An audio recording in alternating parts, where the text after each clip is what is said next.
So to start things off today, I want you to just put yourself on the wooden deck of like an 18th century merchant ship. Oof, setting the scene. I like it. Right. So it is the dead of night.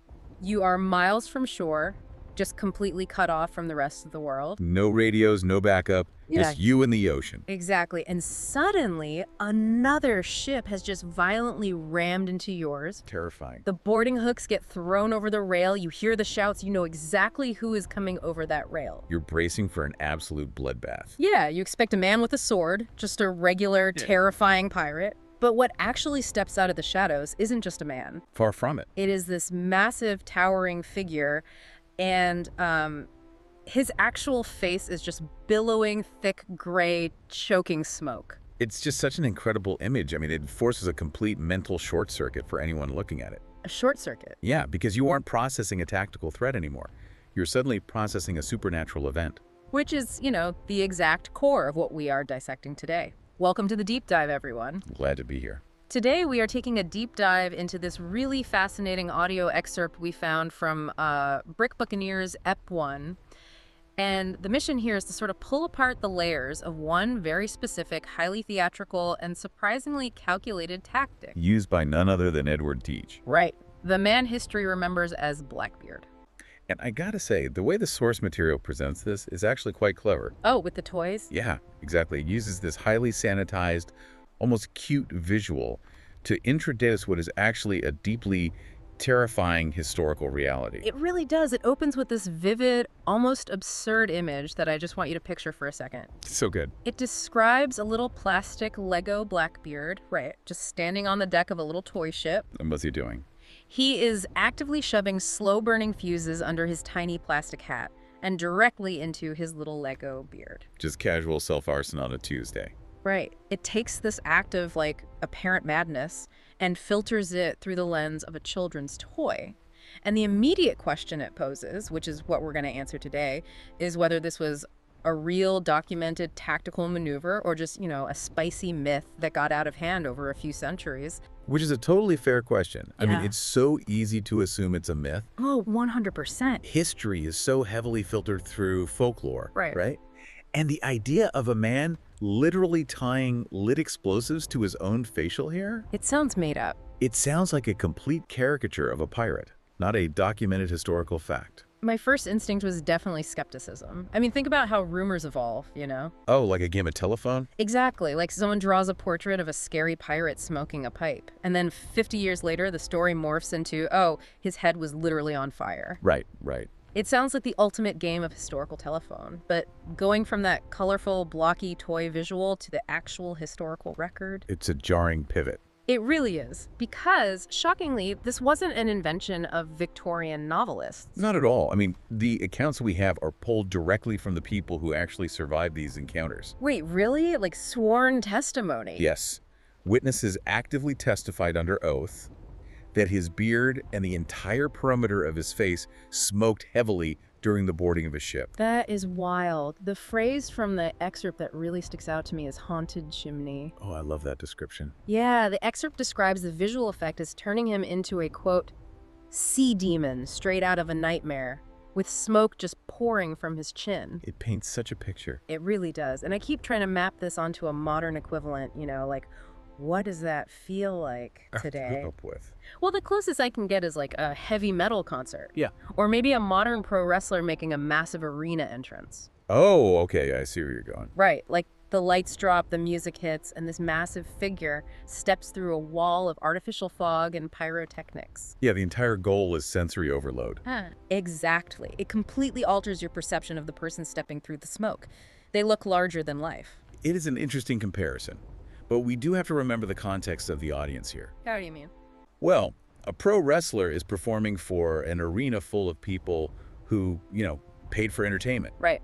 They bought a ticket. They know there is a fog machine under the stage. They understand the mechanics of the illusion. Ah, I see what you're saying. But Blackbeard was performing for an audience that genuinely expected to die, in an era where the mechanics of such an illusion were completely foreign.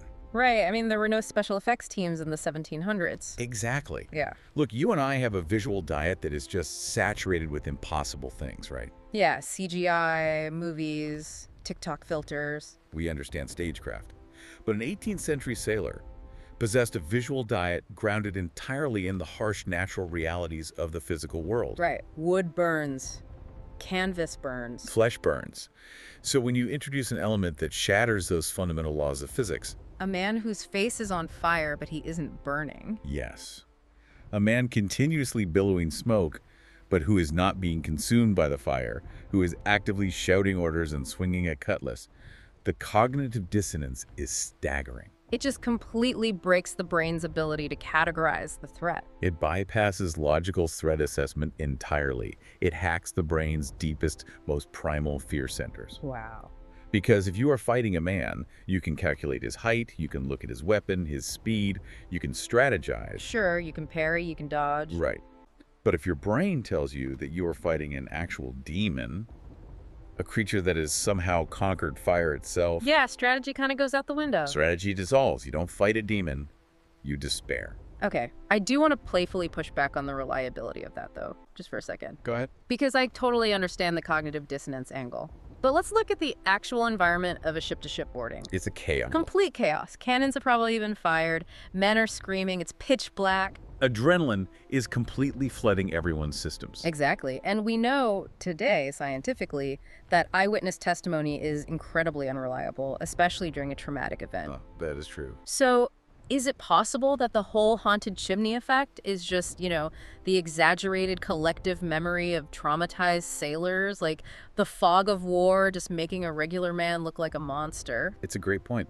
Adrenaline certainly distorts perception, particularly the perception of time and sequence during a traumatic event. Right. However, adrenaline rarely fabricates highly specific recurring physical details across multiple disconnected accounts. Oh, so different crews reported the exact same thing. Yes, the consistency of the descriptions, the specific placement of the smoke, the way it cascaded down his chest, it points to a deliberate engineered effect rather than just a collective hallucination. Okay, wow. So we really do have to accept the premise that he was actually doing this. It really was. He was physically binding slow-burning fuses to his face and lighting them before jumping onto an enemy deck. Which is just wild to think about.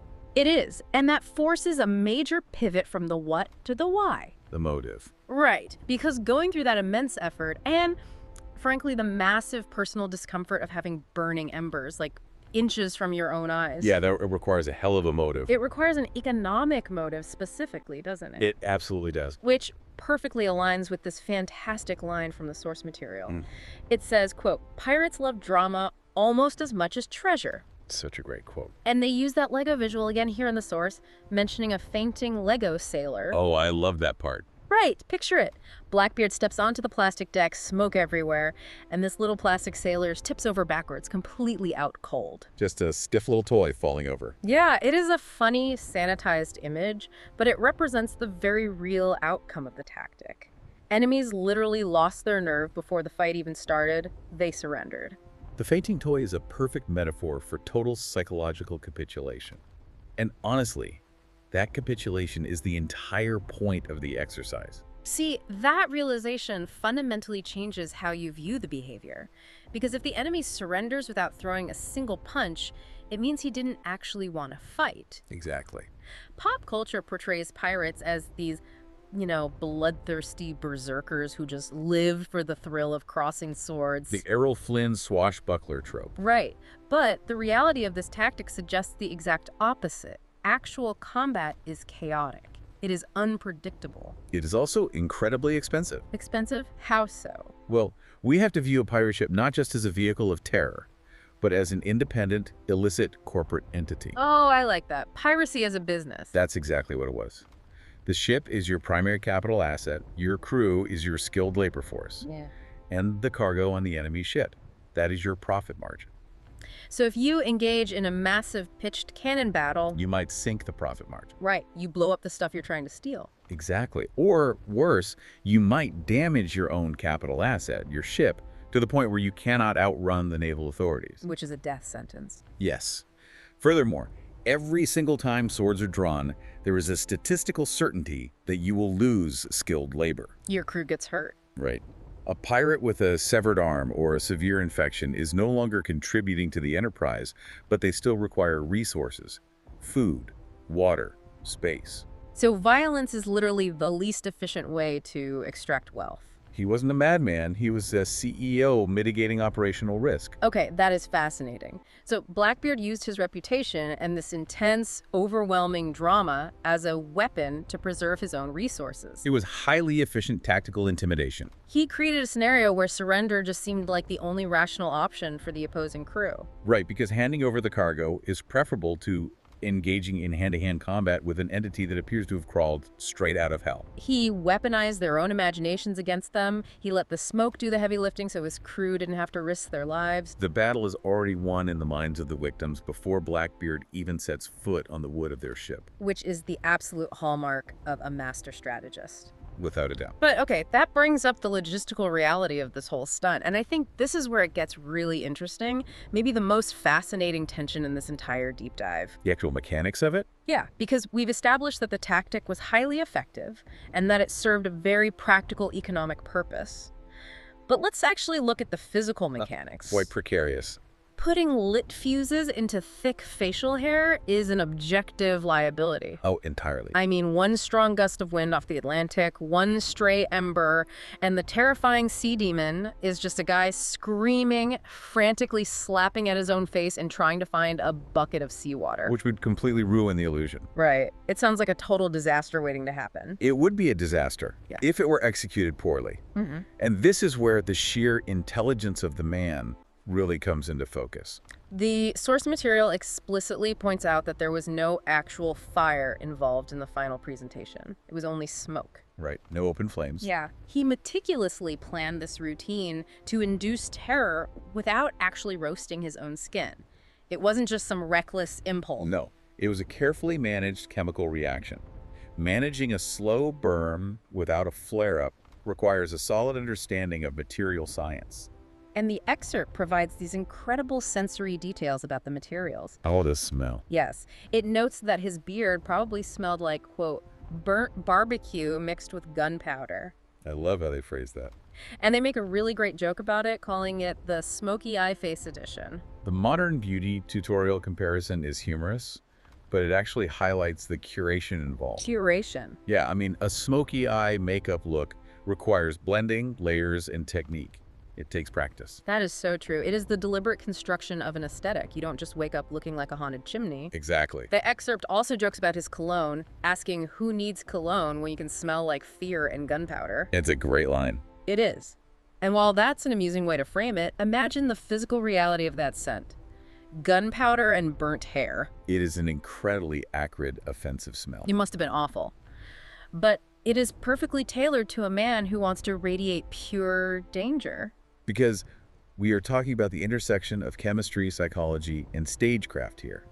The contradiction is profound. How so? The persona he projected outward to the victims was one of total unhinged madness, a chaotic force of nature. Right, a demon. But the internal mechanism required to project that madness, it was deeply rational and highly disciplined. Yeah, you cannot be a chaotic person while actively handling explosives like millimeters from your own corneas. You simply cannot. Think about the preparation required for this stunt. He had to source the right stuff. But right? yes, he had to source a very specific type of fuse-likely hemp cord soaked in a solution of saltpeter and lime water. Wow, okay. It was a type of fuse designed specifically for matchlock weapons because it smolders very slowly rather than bursting into flames. So he repurposed weapon technology for theater. Exactly. Yeah. And he had to experiment with the length of the fuse to ensure it would last through the entire duration of a boarding action. Because if it burns out too fast, the demon just turns back into a guy with dirty string in his beard. Exactly. And he had to figure out how to anchor it into the band of his hat or weave it safely into his beard without the glowing cherry of the fuse contacting his skin or his clothing. Wait, that means he had to do dry runs. Oh, undoubtedly. That is wild. It is just wild to picture the most feared pirate in the Caribbean standing below deck in front of a mirror, timing a piece of smoldering hemp to see how long the smoke effect lasts. It really strips away the myth, doesn't it? It does. It strips away the myth and leaves you with an engineer. He was engineering a multisensory assault. We focus so heavily on the visual aspect, the black beard, the smoke, the towering silhouette. Which is terrifying enough on its own. But the olfactory component you mentioned, the smell, is just as crucial. Really? Oh yeah. Smell is the sense most directly wired to the brain's memory and emotion centers. Oh, right. Like how smelling a certain perfume can instantly remind you of a specific person. Exactly. It triggers an immediate visceral reaction before you even have time to consciously think about it. So how did he use that? Well, the smell of burning gunpowder is the smell of a cannon volley. It is the literal smell of death on the open ocean. Right. And the smell of burning hair or organic material is instinctively repulsive to humans. It signals danger. So if you are a sailor hiding below deck, You might not even have visual confirmation that Blackbeard is on your ship yet, yeah, but you smell that sharp, chemical, burning scent rolling down the gangway in the dark. oh, wow. Her panic response is fully activated before you ever even see the smoke. It is a brilliant psychological pincer movement. That's a great way to put it. He attacks the eyes and the nose simultaneously, completely overwhelming the nervous system. And the genius of that multisensory approach is how it cements the myth long after he is gone. Because the survivors talk. Exactly. Those sailors who surrendered, they survived. They didn't fight, so they lived. They go to the next port. And what do they talk about in the taverns? They talk about the demon. They describe the smoke, they describe the terrible smell, they describe the utter helplessness they felt. They are literally doing his marketing for him. They build his brand. By the time Blackbeard targets his next prize, the crew of that ship has already heard the stories. The psychological groundwork has already been laid by his previous victims. Precisely. The theatrical choices compound over time, making each subsequent surrender easier to achieve than the last. His reputation precedes him. Built entirely on these calculated, engineered illusions. It just forces you to step back and completely reevaluate the narrative. I mean, we started this conversation looking at a little plastic toy with plastic smoke clouds, trying to determine if the legend was just a cartoonish exaggeration. And it turns out to be so much deeper. Peeling back the layers reveals a literal masterclass in human psychology. Blackbeard wasn't a brute who survived by being the strongest guy with a sword. He was an innovator. He really was. He understood the vulnerabilities of the human mind better than he understood the vulnerabilities of an enemy hull. He recognized that the easiest, safest, and most profitable way to conquer an enemy was to bypass their physical defenses entirely and attack their perception of reality. He turned himself into a nightmare because nightmares don't take casualties. That's the ultimate application of leverage. Your leverage. Yeah. He leveraged a few pieces of chemically treated hemp cord into an absolute empire of intimidation. It really makes you appreciate that Lego image from the source material on a totally different level now. It really does. At first glance, it is just a funny, whimsical depiction of a pirate. But knowing what we know now about the economics of piracy and the psychology of fear, that little toy shoving fuses under its hat. It's actually highly accurate. It perfectly captures the deeply performative, heavily calculated nature of the man. The villain who realized that setting his own face on fire was the smartest business decision he could possibly make. It proves that sometimes the most outlandish myths in our history books are rooted in intensely rational, deliberate human ingenuity. It really does. And as we wrap up this deep dive into the smoking beard of Edward Teach, it leaves you with a lingering thought to carry with you. What's that? Well, if a man in the 18th century could conquer fortified ships and force entire crews to drop their weapons using nothing but carefully managed smoke, dramatic timing, and the illusion of absolute madness. It makes you wonder. It does. It makes you wonder, what modern-day smoke and mirrors are we surrendering to today without even putting up a fight?